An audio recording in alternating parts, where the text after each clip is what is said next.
하나님의 말씀은 고린도전서 15장 35절에서 49절입니다. 고린도전서 15장 35절. 누가 묻기를 죽은 자들이 어떻게 다시 살아나며 어떠한 몸으로 오느냐 하리니. 어리석은 자여, 내가 뿌리는 씨가 죽지 않으면 살아나지 못하겠고,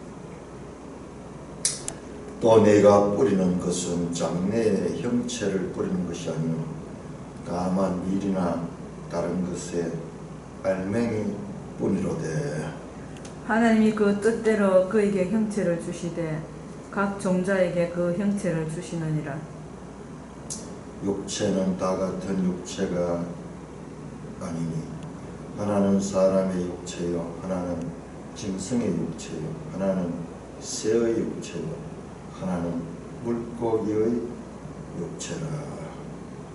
하늘에 속한 형체도 있고 땅에 속한 형체도 있으나 하늘에 속한 것의 영광이 다르고 땅에 속한 것의 영광이 따로 있으니, 해의 영광이 다르고 달의 영광이 다르니 별의 영광도 다른데 별과 별의 영광이 다르도다.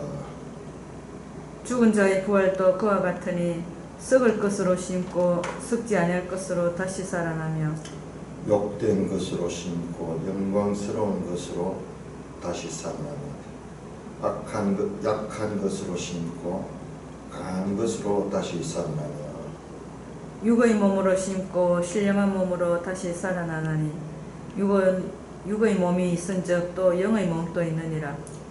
기록된 바 첫사람 아담은 생명이 되었다 함과 같이 마지막 아담은 살려주는 영이 되었나니. 그러나 먼저는 신령한 사람이 아니요 육의 사람이요 그 다음에 신령한 사람이니라. 첫사람은 땅에서 났으니 흙에 속한 자이거니와 둘째 사람은 하늘에서 나셨느니라. 무릇 흙에 속한 자들은 저 흙에 속한 자와 같고 무릇 하늘에 속한 자들은 저 하늘에 속한 이와 같으니, 우리가 흙에 속한 자의 형상을 입은 것 같이 또한 하늘에 속한 이의 형상을 입으리라. 오 하나님 아버지, 은혜를 감사합니다. 이 아침도 우리 인생으로서는 아무리 구해도 알 수 없는 하늘에 속한 신령한 지식과 지혜를 가르쳐 주시니 감사합니다. 예수님 이름으로 감사하며 기도드리옵나이다. 아멘. 자, 15장은 58절까지 되어 있는 긴 장입니다. 다시 한번 15장을 정리해보고 15장 1절에서 11절까지는 예수님은 부활하셨다. 성경대로 부활하셨습니다. 그리고 우리 시대에 많은 증인들이 있다. 베드로도 받고 12제자도 받고 성천하시기 전에 500여 형제들도 받고 야고보도 받고 그 후에 자신도 받았다. 그러면서 예수 그리스도의 부활은 역사적 사실을 전하는 것이다 라고 1절에서 11절에서 말씀했고, 12절에서 19절은 그런데 고린도 교회 안에는 어떻게 죽은 자가 부활했느냐, 죽은 자가 어떻게 부활하느냐. 특별히 이 고린도는 헬라 문화권이었기 때문에 헬라 문화권에는 영혼과 육체의 이원론이 기초가 되어서 사람이 죽었다가 살아날 적에 영혼은 살아나고 몸은 소멸된다. 육체는 악하고 영혼은 귀하다. 그와 같은 영혼과 육체를 구별하는 이원론 사상이 가득 차 있습니다. 그러니까 어떻게 육체는 썩어 없어지는데 부활했다. 그리스도가 어떻게 부활했다. 어떻게 몸을 가지고 부활했다. 그것은 거짓말이다. 그런데 사도 바울은 부활에 관한 말을 13절 부활이 없으면 만일 다시 살아나지 못하였으면 만일 다시 살아날 일이 없으면 16절에도 만일 죽은 자가 다시 살아날 일이 없으면 16절 다시 한 번 더 그리스도도 다시 살아나는 일이 없었대요. 17절 그리스도께서 다시 살아나는 일이 없으면 19절 만일 그리스도 안에서 우리가 바라는 것이 그런 가정법을 쓰면서 예수 그리스도는 부활하셨고 만약 예수님이 부활하지 않았다면 기독교는 모든 기독교는 허물어진다. 부활 위에 이 기독교 신앙이 건축되어 있다. 그러므로 그 잘못된 신앙을 믿는 우리는 가장 불쌍한 자다. 이 세상에서 가장 불쌍한 자가 된다. 만약 부활이 없다 그러면 부활은 우리 신앙의 본질이다 그렇게 말씀합니다. 그런 다음에 20절부터 34절은 그러나 12절 19절은 가정법에서 부활이 없다 하는 그 가정법 했지만 아니다. 그건 아니다. 결코 그것이 아니다. 20절부터 그리스도께서 죽은 자 가운데 다시 사는 잠자는 자의 첫 열매가 되셨도다 부활을 선포합니다. 뿐만 아니라 그 부활은 예수 그리스도 한 사람이 부활한 것은 모든 사람이 부활할 것을 알리는 그와 같은 첫 열매와 같은 것이다. 아담과 그리스도 유형론을 이야기를 하면서 아담으로 말미암아 사망이 왔듯이 이제는 그리스도로 말미암아 영생이 온다. 영생이 온다. 그 순서는 어떻게 되냐? 먼저 그리스도가 부활하고 그 다음에 그가 재림하실 때 강림하실 때 그리스도께 속한 자들. 그러니까 우리가 앞에서 고난에 대해서 이야기를 하면서 그리스도와 그리스도인에 대해서 그리스도와 그리스도인 그리스도인의 연합관계 연합에 대해서 예수 그리스도는 그리스도인들을 낳기 위하여 오셨다. 그리스도가 고난받았으므로 그리스도인들도 고난을 받는다. 근데 거기까지만 해도 우리가 너무 답답했는데 왜 고난을 받아야 되는가?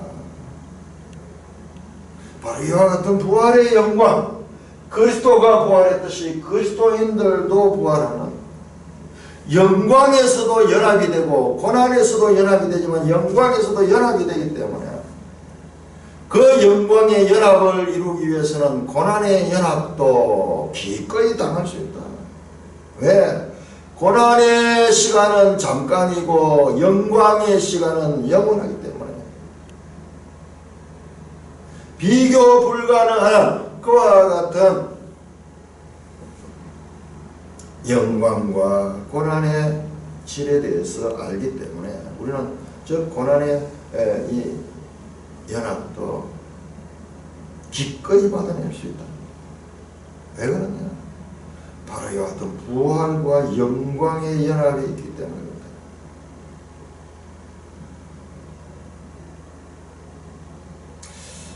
그리고 그리스도의 이 부활이 있고 그 다음에 그리스도의 재림 때 이 부활이 있고 그 후에는 이제 마지막이다. 여기서 마지막이라고 하는 것은 시간 순서를 가리키는 아니고 완성이다. 그 텔레오스. 다 이루었다 할 적에 그 단어예요. 텔레오스. 그 주님의 부활 때는 그때는 완성의 때다. 그 완성의 때는 어떤 것이냐? 24절에 모든 통치와 모든 권세와 능력을 멸하시는 때다. 이게 재림 후에 심판을 통해서 모든 인간계와 저 천상계 모든 통치와 권세와 능력, 특별히 저것은요 하늘에 속한 천사들에 대한 그와 같은 심판입니다.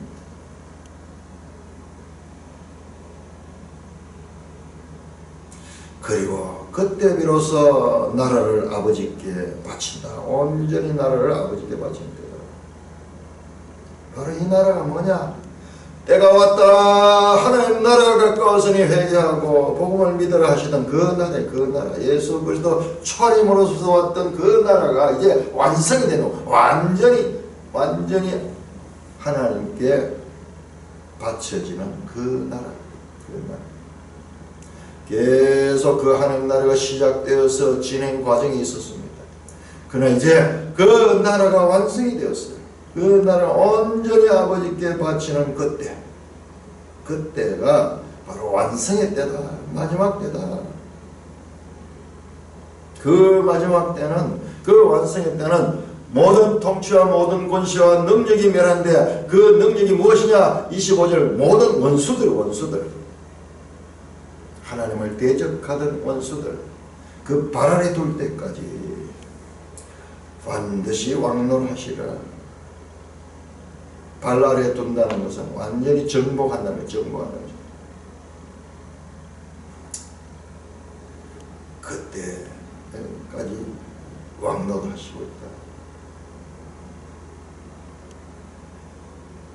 그 왕노를 하시면 그 모든 원수를 발 아래 둘 때까지입니다. 그러니까 24절과 25절 같은 시간.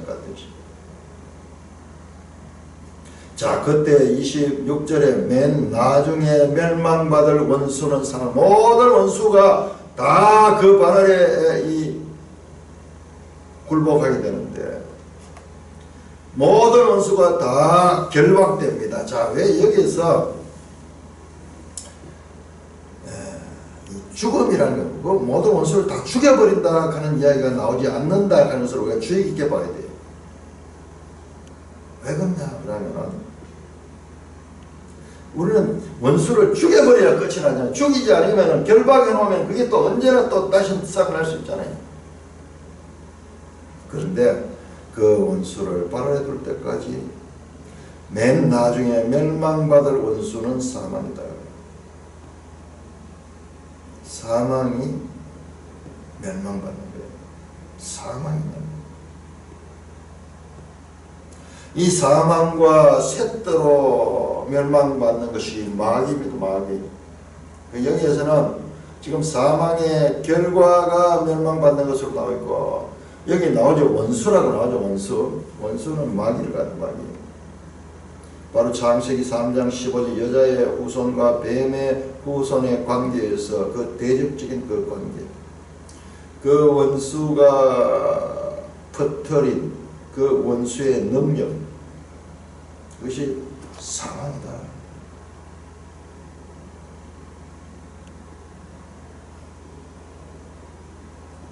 (20절) 만물을 그의 발 아래 두셨다 하시니 만물을 아래 두신다 말씀하실 때 만물을 아래 두시니가 그 중에 들리하는 것이 분명하다. 만물을 다 정복하고 만물 모든 것을 다 이제 완성을 했을 적에 이 대적자가 아무도 없습니다. 이때까지는 대적자가 있었어요.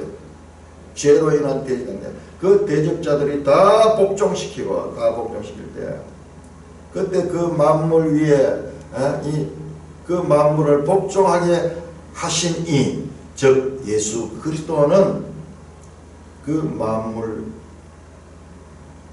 아래에 속하지 아니었다. 그분은 창조주이기 때문에, 만물들은 다 피조된 하나님의 피조된 것들이에요. 28절 만물을 그에게 복종하신 아들 자신도 그때 그 다음에 모든 복종을 다 하고 난 다음에 아들 자신도 스스로 만물을 자기에게 복종하신 이에게 복종 만물에게 복종하는 것이 아니고 만물을 자기에게 복종하시니 하나님 앞에 복종하게 되는 것이죠. 만물이 복종되고 그 만물을 복종하게 하신 그 그리스도도 만물을 자기에게 복종하신 이에게 복종하게 돼서 하나님이 만유의 주로서 만유 안에 계시면 언제나 하나님이 만유의 주로서 만유를 다스리는 여기에는 경륜적 질서입니다. 높고 낮음이 아니라 하나님의 창조 사역이 완전히 완성되는 것과 같은 때입니다.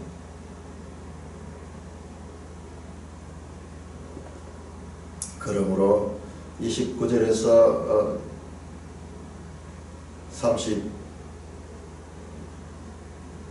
31절까지는 32절까지는 이와 같은 영광이기 때문에 우리가 바로 이 땅에서 환난이 있더라도 그 환난을 견디고 이 부활의 소망 때문에 이 땅의 모든 어려움들을 우리는 참고 인내하고 그 영광에 이르기를 힘써야 됩니다.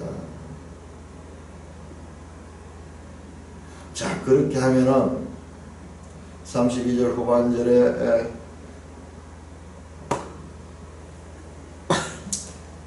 이 헬라 사람들은 내일 죽을 터이니 먹고 마시자. 부활이 어디 있나? 그냥 먹고 마시면 돼. 먹고 마시고 즐기면 돼.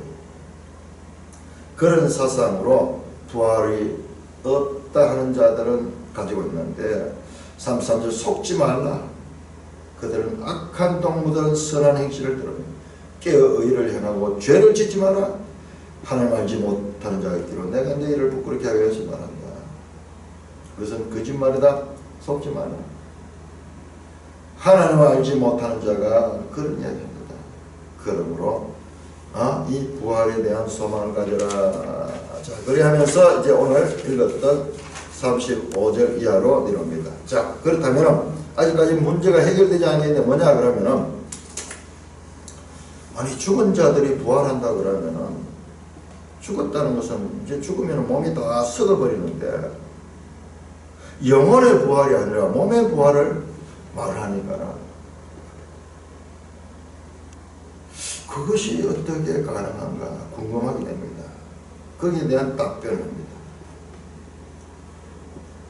어떻게 썩은 것이 부활할 수 있는가 말할 수 있는가. 35절 누가 묻기를 죽은 자들이 어떻게 다시 살아나며 어떠한 몸으로 오느냐 하리니.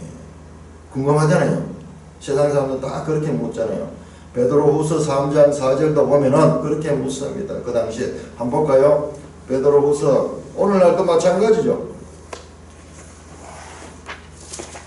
베드로서 3장 4절 보니까는 주께서 강림하신다는 약속이 어디 있느냐. 조상들이 잔 후로부터 만물이 처음 창조되려고 그냥 있다 하니. 사람들이 3절에 보니까는 말세에 조롱한 자들이 와서 자기의 정욕을 따라 행하며 조롱하면서 아니 부활이 어디 있나. 주님이 다시 어떻게 재림은 어디에 있어. 그러면서 사람들이 그렇게 조롱할 것이다. 죽은 자들이 어떻게 다시 방법적으로 그게 가능한가? 어떻게 다시 살아난가? 그리고 다시 살아나니 어떠한 몸으로 오는가? 자, 우리 매일 성경 주소를 보십시오. 37절, 38절, 40절 형체라는 단어는 이게 소마하는 것은 35절, 44절에 몸이나 소마가 같은 말입니다. 소마.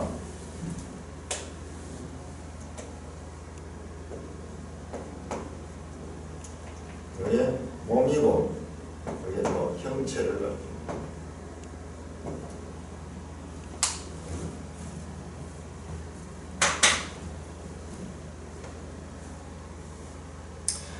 몸이 중요합니다. 자, 헬라 사상과 차이점이 거기에 있습니다. 헬라는 몸은 가치 없는 것을 몸은 써가지고 없어져 버리는 것이고, 그래서 영혼은 영원하다 뭐 그와 같은 영혼 불멸설이 있는데, 우리 기독교 사람 그게 아닙니다. 우리 많은 사람들이 기독교도 그런 식으로 이해합니다. 그게 아니에요. 몸의 부활이에요. 몸의 부활. 그래서 사도신경에도 몸이 부활하는 것과 다시 사는 것을 영원히 사는 것을 믿습니다. 몸의 부활입니다. 그런데 그 말대로 하면은 어떻게 몸이 썩어 없어지는 몸이 어떻게 다시 살아날 수 있다는 말이냐, 그렇게 질문할 것입니다. 그때 어리석은 자여, 네가 뿌리는 씨가 죽지 아니하면 살아나지 못하겠고, 내가 뿌리는 것이 장래의 형체를 뿌린 것이요 다만 미련하다는 것이 알맹이 뿌리로되. 자, 농사를 비유를 들어가지고 그렇게 설명합니다. 참 엄청난 설명이죠. 자, 뿌리는 씨, 시페로, 우리말하고 비슷해요. 씨예요, 씨. 시페로, 씨를 뿌리다. 영어로 sow, 씨, 뿌리는 씨. 농부가 밭에다가 씨를 뿌리면 어떠냐, 그 씨가 땅 속에서 죽어야 돼요. 그 씨가 이 몸이 죽으면서 거기에서 다시 생명이 나오는 거예요. 예수님께서 요한복음 12장 24절에 말씀, 하늘의 밀이 땅에 떨어져 썩으면 죽으면 많은 열매를 맺고 죽지 아니하면 하늘 그대로 있느니라. 씨가 씨로, 그 보잘것없는 알갱이 씨로 들어갔습니다. 그런데 그것이 죽으면은 살아나고, 그것이 죽지 아니하고 그대로 있으면은 살아나지 못합니다. 자, 또 더 첨가합니다. 37절, 또 네가 뿌리는 것에 장래의 형체를 뿌린 것이나, 씨를 뿌릴 때는 씨를 뿌리는 거지, 그 나중에 그 씨가 자라가지고 열매를 맺고 큰 꽃을 피우고 뭐 이와 같은 것을 뿌린 것이 아니잖아요. 뿌릴 때는 장래의 형체와는 전혀 다른, 여기 장래의 형체가 소마예요. 소마. 그러니까 이 소마, 몸이 중요합니다. 몸의 부활입니다.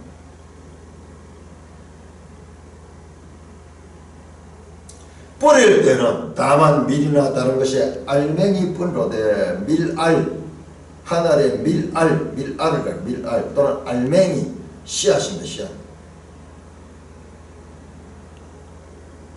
벗은 알갱이요. 원어로 보면 벗은 알갱이. 그냥 아무것도 없고 그냥 알갱이, 오직 다만 알갱이, 밀알. 그런 씨앗을 뿌린대.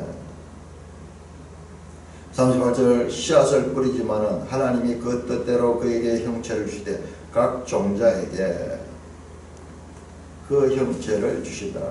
각 종자가 앞에 나왔던 밀이나 다른 것의 알맹이, 그 씨앗입니다. 씨앗. 자, 그에게 형체를 주시되 소마를 주되, 자, 씨앗과 소마, 육체가, 이 형체가 다릅니다. 각 종자가 있는 그 알갱이 상태가 아니라 그 알갱이에서 변화된 몸이 나오는 거예요. 그 형체를 주신다. 심겨질 때 각 종자, each seed, 각 씨와는 다른 몸을 주는 거예요. 39절 더 진행합니다. 논리적으로 한 단계 지금 발전하면서 설명합니다. 자, 이 형체가 각 종자마다 다른데, 39절, 육체는 다 같은 육체가 아니니 하나는 사람의 육체요, 하나는 짐승의 육체요, 하나는 새의 육체요, 하나는 물고기의 육체라. 자, 이 육체라는 단어와 몸을 다르게 표현했습니다. 자, 여기 우리가 앞에서 했던, 자, 여기에서 육체로 나오는 것은요, 사르스예요.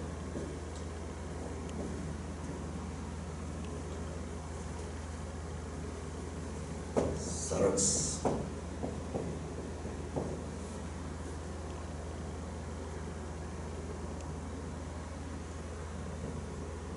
자, 이건 소마하고 이 사르스는 육체라고 번역했는데, 사르스는 이게 프레시 몸 이것도 고기 덩어리, 살, 우리의 이 살을 가리키는, 고기를 가리키는 그 표현입니다. 자, 각 종자마다 형체가 다르다. 그래서 그 형체로 나타난 게 육체인데 육체가 다 같은 육체, 하나는 사람의 육체가 있고, 하나는 짐승의 육체가 있고, 새의 육체가 있고, 하나는 물고기 육체다. 자, 이 39절을 보면서 뭐가 생각납니까? 바로 창세기 1장의 하나님의 창조할 적에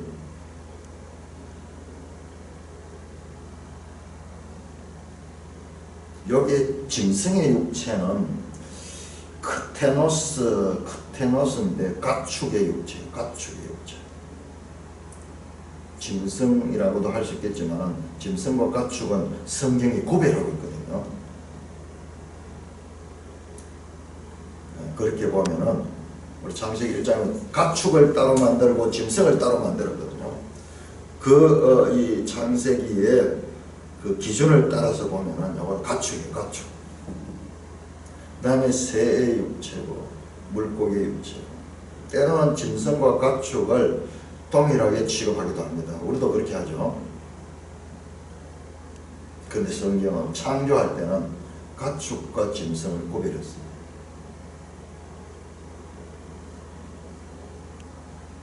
이렇게 사람의 육체가 있고, 짐승의 육체가 있고, 새의 육체가 있고, 물고기 육체가 있다. 이 사륵스가 다 다르다. 각 종자마다, 종자는 비슷하게 이렇게 실어댔는데, 그것이 나중에 형체는 완전히 다른 형체가 있다. 자, 여기 나오는 모든 형체는 땅에 속한 형체, 땅에 사는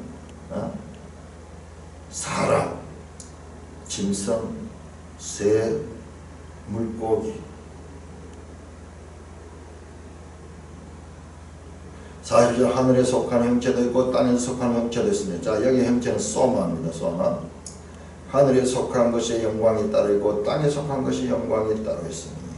자, 이 말이, 자, 여기서 형체와 영광으로 또 이렇게 발전합니다. 형체에서 영광. 영광이라는 말은 독사라는데, 영광스럽다. 우리도 이 말을 설명하기가 힘들어요. 영광스럽다 그러잖아요. 빛이 나고 훌륭하다 그런 뜻이에요.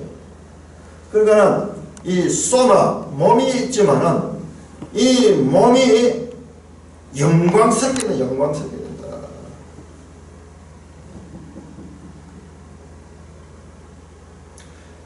그 하늘에 속한 형체도 있고 땅에 속한 형체도 있으나 하늘에 속한 것이 영광이 따로 있고 땅에 속한 것이 영광이 따로 있다. 그러니까 여기서 보니까는 땅에 속한 것은 앞에 나왔던 거예요. 새라고 해서 하늘에 속한 게 아니에요. 새도 땅에 속한 거예요. 물고기도 마찬가지로 땅에 속한 거예요. 여기서 하늘에 속한 것은 보니까는 41절에 나오네요. 해의 영광이 다르고 달의 영광이 다르고 별의 영광이 다른데 별과 별의 영광이 다르다.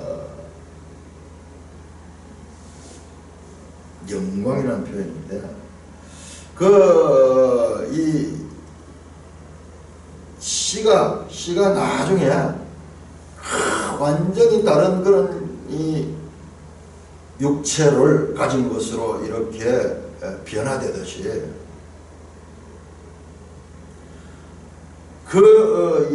이 땅에 있는 그 보이는 것과 나중에 이 보이지 않는 것의 그 차이가 있다는 것입니다.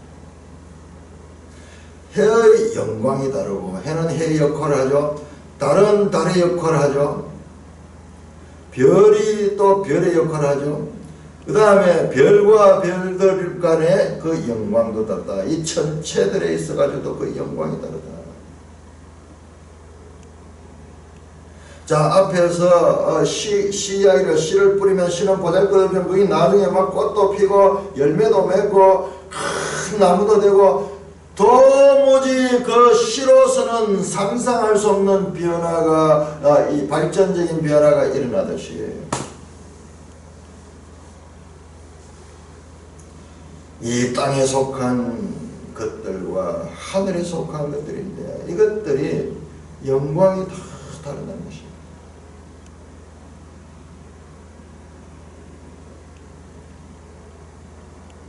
그러면서 42절로 넘어갑니다. 죽은 자의 부활도 그와 같으니. 야, 논리 전개가 보세요. 야, 이 어려운 주제를 처음에 농사 비유, 씨 뿌리는 비유를 해가지고 쫙 전개를 하면서 그 씨가 보잘것없지만 나중에 그렇게 이 훌륭한 모습으로 변하듯이 이 땅에 있는 그런 육체를 가진 그와 같은 것들도 일종의 시처럼 나중에 영광스러운 변화가 있을 것이라는 것을 말씀합니다. 죽은 자의 부활이 그와 같다. 씨가 영광스러운 그와 같은 열매와 꽃을 피우면서 상상할 수 없는 변화가 일어나듯이 죽은 자의 부활도 같다. 우리 이 땅에 이 몸에 이 살을 가지고 있는데, 이 살을 가지고 죽은 자도 이것이 씨처럼 썩을 것으로 심고 썩지 않을 것으로 다시 담는다. 야, 그러니까 우리 몸이 또한 씨가 돼요. 우리가 씨로부터 시작해가지고 몸을 가지게 되었고, 이 사륵스를 가지게 되었고, 이 육체를 가지고 있는데, 이 육체가 죽으면 또 썩습니다. 씨가 죽어가지고 썩어가지고 많은 열매를 맺듯이 이 육체도 또 하나의 씨가 되어가지고 이 육체가 썩으면 그 썩은 것이 썩지 않을 것으로 에게이로 다시 살아난다. 야, 앞에 나와서 이 부활을 이야기해. 다시 살아나고 이 에게이로입니다. 에게 다시 살아나. 썩을 것에서 썩지 않을 것입니다. 욕된 것으로 심고 영광스러운 것으로 다시 살아냐. 욕된 것, 고난, 여러 가지 어려운 것. 자, 우리 여기에서 고린도 교회를 다시 한번 생각하는데, 고린도 교회는요 4장 8절에 나오지, 과잉된 실현된 종말론, 과도한 실현된 종말론.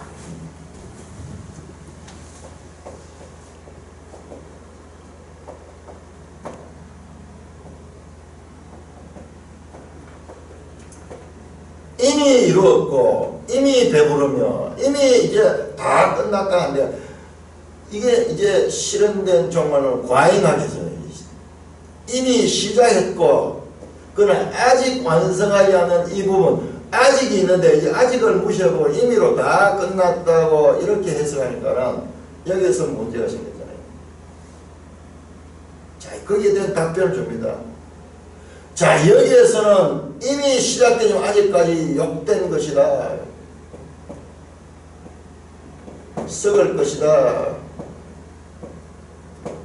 자, 그러니까 여기에서 고난을 받는 거예요. 고난의 시간이 여기에 이 포함되는 것이죠. 약한 것으로 심고 강한 것으로 다시 나며. 자, 점점 마지막으로 이제 육의 몸으로 심고 신령한 몸으로 다시 살아나네.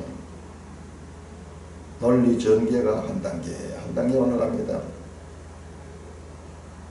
육의 몸으로 심고 신령한 몸으로 다시 썩을 것, 욕된 것, 약한 것, 자, 이 세 가지가 이게 이제 우리 이 땅에서의 몸이에요. 이 땅에서 몸입니다. 죄에 노출되어 있고, 그러니까는 절제해야 되고, 그러므로 우리가 고난을 당함으로 우리가 이 땅에서 우리의 몸을 쳐서 복종해야 되는 그 이유가 우리의 몸 자체가 약한 것이에요. 욕된 것이에요. 그리고 썩을 것입니다.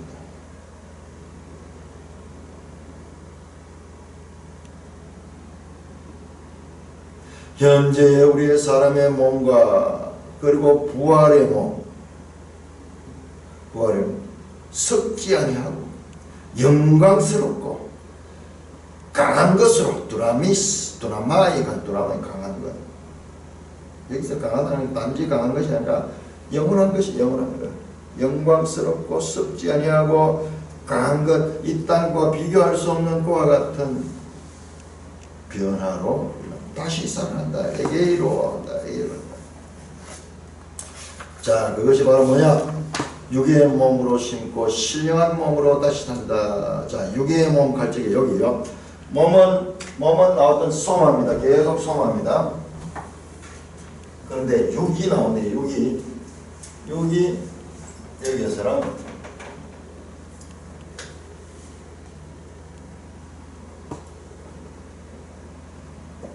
육이 뭘 하나? 푸시케입니다.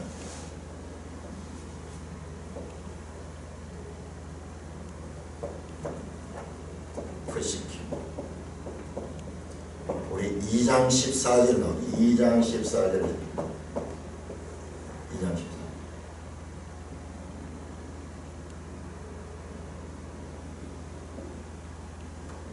이 푸시케, 육의 몸. 이게 뭐냐 그러면은 육의 몸이 아담이 받은 몸이에요. 아담이 받은 몸. 물질적인 그와 같은 것. 2장에서 나왔던 우리 십자가의 도를 이야기하면서 육에 속한 자와 육신에 속한 자와 신령한 자를 구별했잖아요. 그 육에 속한 자, 그냥 자연 몸, 아담이 받은 그 몸입니다. 푸시키코스. 이 자연의 몸으로 심고 뭐냐? 푸뇨마티콘, 신령한 몸으로 다시 살아난다.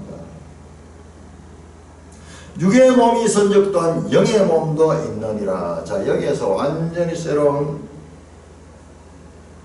헬라 사람은 변화되는 그와 같은 말씀입니다. 우리 육의 몸이 있은 적 또한 영의 몸이 있다. 영은 보이지 않는 건데 어떻게 몸이 있는가? 우리가 이해할 수 없는 거죠. 그 신령한 이 하늘에 속한 비밀입니다. 그러면서 첫사람 아담은 생명이 되었다. 자, 첫사람 아담은 생명이 되었다. 창세기 2장 7절이죠. 우리 번역에 생명 가는 게 이게 번역이 좀 애매한데요. 이게 바로 푸시케 조산이에요. 푸시케 조산이에요.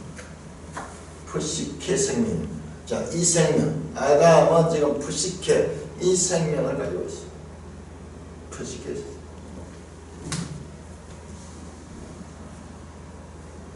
앞에서 나왔던 썩을 것, 욕된 것, 약한 것, 자, 이런 것들은 다 이 푸시케 아담이 가졌던 그 생명. 푸시케죠. 자, 그렇다면 마지막 아담. 자, 여기에 첫사람은 프로토스고 마지막 아담은요 에스카토스 나오는데, 이 에스카토스는 종말론까지 나오는데 완성시키는 완성.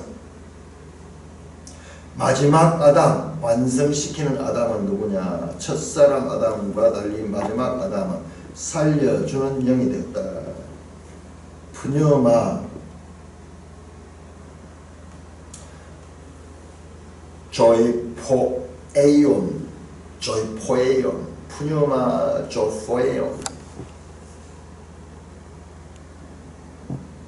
살려주는 영, 푸뉴마 조포에온, 생명을 주는 영, 라이프 기빙 스피리트. ESV 영어 성경은 그렇게 번역했고 킹제임스 성경은 퀴커닝 스피리트, 퀴커닝 하는 게 이게 죽은 것을 다시 살리는, 깨우는 거예요. 깨우는 거.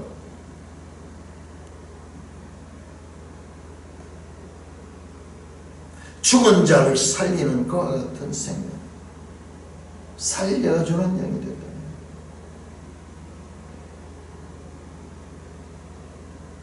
자, 앞에서 아담은 생명이 되던 그 영은 스피리트가 아닙니다. 스피리트가 아니고 그냥 이 소울, 리빙 소울로 그렇게 번역이 되고, 리빙 살아있는 존재에 살아있는 존재, 그냥 육체를 가지고 육체, 이 퍼시케를 가진 자예요. 그런데 이 퍼시케를 가진 자가 어떻게 됐냐 그러면은 푸뉴마티코스, 다시 살아나는데 어떻게 살냐, 바로 예수 그리스도의 살려주시는 영,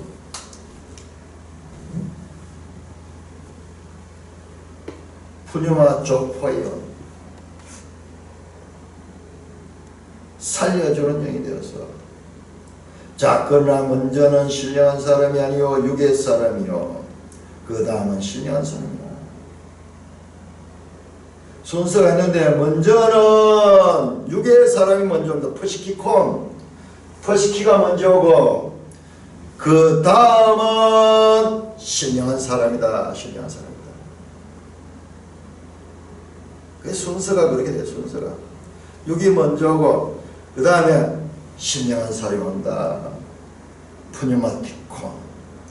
자, 퍼시키콘과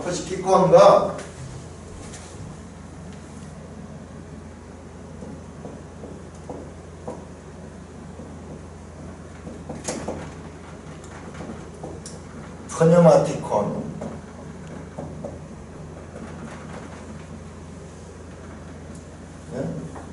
신령한 자라. 성령. 이거는 그냥 몸입니다. 참, 아까 몸이 또 이게 소마가 몸이 되니까 번역하기가 참 쉽지 않아가지고 이렇게 되는데, 육이 몸이지 뭐. 근데 이 원어에 보면 이렇게 구별이 되어 있어요. 자, 퍼시키콘은 그냥 딴 짐승들하고 비슷해요. 그냥 생명 있는 존재예요. 목숨 있는 존재예요. 그런데 이 퍼시키콘은 마지막 아담에 의해서 나타나게 되는데, 육의 사람이 먼저 나오고 그 다음에 신령한 사람이 나온다. 자, 그리고 다시 첫사람은 땅에서 나서나, 이 첫사람 아담입니다. 전반부로 지금 전부 아담을 계속합니다. 첫사람은 땅에서 나서나, 그러므로 흙에 속한 자이고 둘째 사람은 하늘에서 나셨느냐. 논리적이에요. 둘째 사람은 출생이 다르다. 아담은 흙으로 빚어진 땅의 몸을 가지고 있는 자지만, 둘째 사람은 마지막 아담으로 오신 예수 그리스도 하늘로부터 출생했다. 땅에 오지 않았다. 그래서 예수 그리스도의 출생은 성령으로 잉태되어서 오셨죠. 무릇 흙에 속한 자들이 저 흙에 속한 자와 같고 무릇 하늘에 속한 자들이 더 하늘에 속한 이와 같으니, 아담처럼 이렇게 육체를 가지고 이 땅에 살다가 이제 흙으로서 흙으로 돌아가지만, 그러나 둘째 사람 또는 마지막으로 오신 그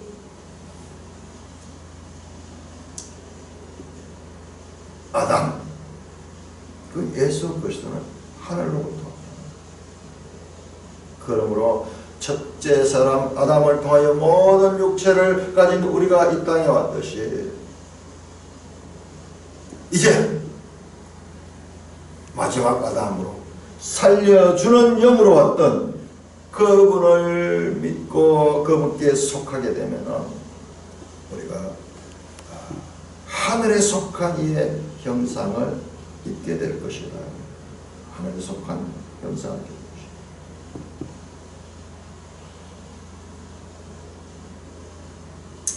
22절에도 나왔습니다. 아담과 그리스도의 유형론이 나왔는데 여기서 다시 아담과 그리스도의 유형론이 나옵니다. 45절 49절에 다시 적용됩니다. 이 단락은 우리가 죽음 후의 삶에 대한 세 가지 중요한 진리를 제공합니다. 첫째로 새 몸이 새 하늘 새 땅에는 새 몸을 입어야 된다. 새 몸이 새 하늘 새 땅에는 새 몸을 가지지 아니하면 존재할 수 없다. 그러니까 헬라에서는 영혼이 육체가 없는 상태가 아니다. 그냥 영혼만 있는 상태가 아니다. 우리가 죽은 후에 그 새 하나님 나라는 영혼만 있는 것이 아니다. 그 영혼만 있는 것은 그것은 헬라 사상이고 성경은 새 하늘 새 땅에도 새로운 몸을 입는다. 두 번째, 그러나 이 새 몸은 그리스도의 재림할 때까지는 발생하지 않는다. 자, 왜 이걸 강조하냐 그러면은 이런 고린도 교회가 이미 과잉된 실현된 종말을 가지고 지금 이제 다 완성이 됐다. 우리가 부활에 지금 있는 거고 이게 지금 우리가 이 새하늘 새 땅에 있는 것이다 하는 그와 같은 것에 대한 논박입니다. 아니다. 그게 아니다.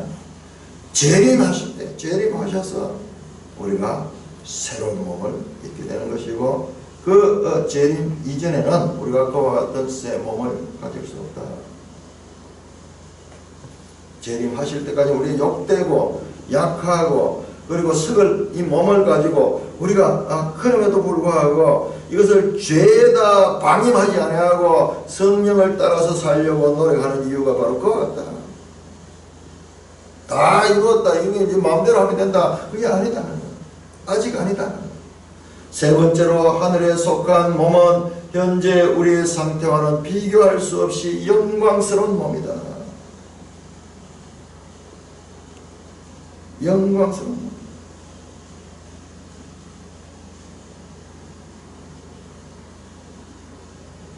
새로운 창조. 우리가 흙에 속한 자의 형상을 입은 같이 또한 하늘에 속한 자. 논리적으로 저 시로부터 비유해가지고 점점 땅에 속한 것, 하늘에 속한 것, 그리고 이 육의 몸과 신령한 몸, 이것을 비유를 하면서 마침내 아담에 속한 것과 예수 그리스도에 속한 것, 예수 그리스도에 속한 것은 이제 아담에 속한 자들이 흙에 속한 자의 형상을 입은 것처럼 하늘에 속한 이의 형상을 입게 될 것이라고 말합니다. 그러니까 이 하늘에 속한 이 형상을 입게 될 사람들은 이 땅에서부터 새 사람을 입기를 노력하는 것입니다. 그 소망 때문에 성도들은 소망 없는 다른 이와 같이 죽음에 대해 반응해서는 안 됩니다. 성도의 장례식은 무엇보다 본향으로 가는 축제가 되어야 합니다. 기쁨과 영과 소망의 메시지가 장례식에 나타나야 됩니다. 자, 우리 매일 성경 해석을 보시겠습니다. 잘 되어 있습니다. 42절에서 44절 하나님은 타락한 몸을 영광스러운 몸으로 새 창조하십니다. 재창조가 아니고 새 창조예요. 새 창조. 이게 현대 성경 신학의 주장입니다. 재창조하고 또 달라요. 새 창조. 재창조는 옛날 것 그대로 가는 거, 새 창조는 옛날과 차원이 다릅니다. 질적으로 변화됩니다. 부활의 몸은 예전의 몸과 달리 썩지 않고 강하며 신령할 것입니다. 죄로부터 오염되지 않고 더 이상 사망이 조관할 수 없는 새로운 형상을 품고 살 것입니다. 그러나 씨가 땅에 떨어져 죽어야만 다시 살아날 것처럼 우리의 육의 몸을 먼저 죽음에 내주어야 영의 몸으로 살아날 것입니다. 자, 이게 뭐예요? 이게 뭡니까? 이게 바로 십자가의 도잖아요. 십자가. 죽어야지 살잖아요. 죽어야 십자가의 도예요.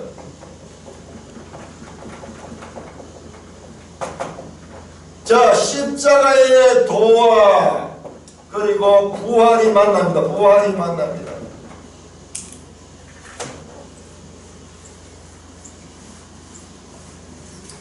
1장 18절부터 2장 6절까지 나왔던 십자가의 도가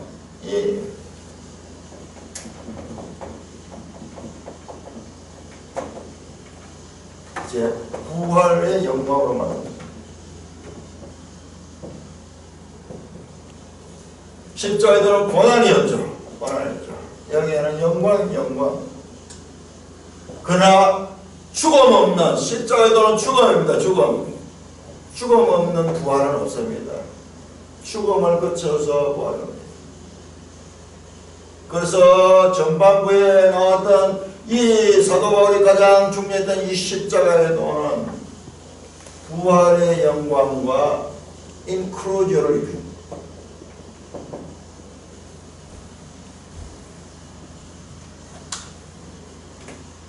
정교하게 구성이 됐어요. 이 고린도서가 정교하게 구성이. 자, 그것을 더욱더 확정시키자는 것이 우리 앞에서 나왔던 이 십자가의 도를 하면서 사람을 이 푸시케, 사륵스, 푸뉴마티코스 이렇게 세 종류로 그렇게 나오는데 여기 또 나타나요. 지금 다시 푸시케가 나오고 사륵스 그 다음에 푸뉴마 소마 여기 앞에서 나왔던 소마 정말에서 나왔던 그 용어들 다시 지금 여기에 나타나고 있잖아요. 십자가의 도예요. 죽어야 삽니다. 죽어야 삽니다. 이 십자가의 도는 부활의 영광으로 결론을 맺게 됩니다. 자, 마지막 35절, 36절, 42절, 46절 어리석은 사람들은 죽은 사람이 어떻게 다시 사냐고 묻지만 바울은 죽지 않으면 다시 살아날 수 없다고 말합니다. 씨가 땅에 묻혀야 본래 형태로 다시 살아날 수지 육의 몸이 죽어야 신령한 몸으로 다시 삽니다. 보잘것없는 씨에서 아름다운 꽃이 피고 풍성한 열매를 맺힌 것처럼 연약한 육의 몸으로 죽으면 말로 다 할 수 없는 영광스러운 몸으로 다시 사는 것입니다. 우리도 십자가에 지신 예수님처럼 날마다 죽는 바울처럼 죽어야 살 수 있다. 이게 뭐예요? 십자가의 도전에 전부 죽음이냐. 죽음. 이 십자가의 도는 부활의 영광으로 나타나고 있습니다. 바울 사도는 고린도전서가 고린도 교회에서 일어난 그와 같은 문제에 대한 답변하는 형식으로 되어 있는 이 책이지만 그런 한계를 가지고 있는데도 불구하고 정교하게 메시지가 처음과 끝이 서로 연결되면서 십자가의 도는 우리에게 참으로 이 자기를 부인하고 고난을 이겨내고 그 연단을 받고 우리 이 땅의 삶이 절제와 극기의 삶을 계속 강조했는데 그거는 이 헬라의 스토이고 철학이 스토이고 철학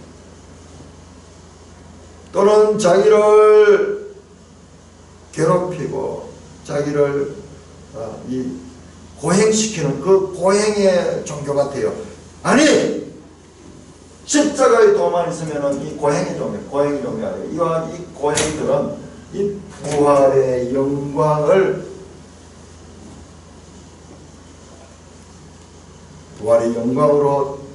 들어가는 입구입니다. 입구.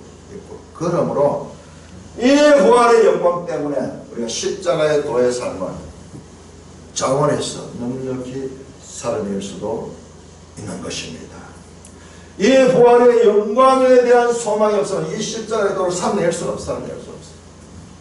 그러므로 하나님 뜻을 제대로 아는 자들이 온전히 십자가의 도의 삶과 부활의 영광에 참여할 수 있습니다. 우리 기독교 신앙은 이처럼 위대한 신앙이며 이처럼 참으로 그 영광스러운 데로까지 나가며, 그리고 우리가 앞에서 나왔듯이 지금 이 상태에서 도입하는 것이 어디냐 그러면은 바로 그 나라입니다. 그 나라를 아버지께 온전히 바치는 그 나라, 온전히 하나님의 통치 안에 모든 것이 복종하는 그 나라에